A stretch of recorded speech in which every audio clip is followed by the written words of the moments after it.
হিসাবে বর্তমান আমাদের সুযোগ্য আমাদের প্রাইম মিনিস্টার জনাব তারেক রহমানের দৃষ্টি আকর্ষণ করে বলতে চাই, এই নিউজের মাধ্যমে, এই চ্যানেলগুলোর মাধ্যমে তারেক রহমান অবশ্যই দৃষ্টি আকর্ষণ করবেন। আজকের যে আন্দোলন, এটা কোনো রাজনীতির আন্দোলন নয়।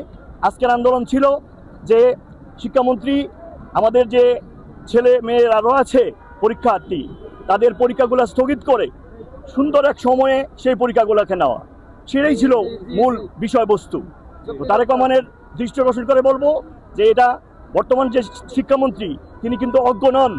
তিনি বিগত বিএনপির আমলে শিক্ষা প্রতিমন্ত্রী ছিলেন, বর্তমানে শিক্ষামন্ত্রী হয়েছেন।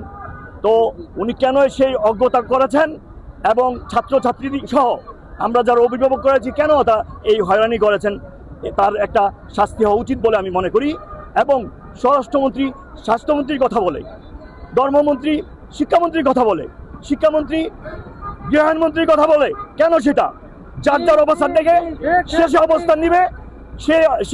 সেই জন্যই আমি জনাব তারেক রহমানের দৃষ্টি আকর্ষণ করছি। আমাদের প্রাণপ্রিয় নেতা, আমাদের প্রধানমন্ত্রী জনাব তারেক রহমান শিক্ষামন্ত্রীর সেই অজ্ঞতার জন্য তাকে প্রত্যাহার করবেন বলে আমি বিশ্বাস করি মনে প্রাণে।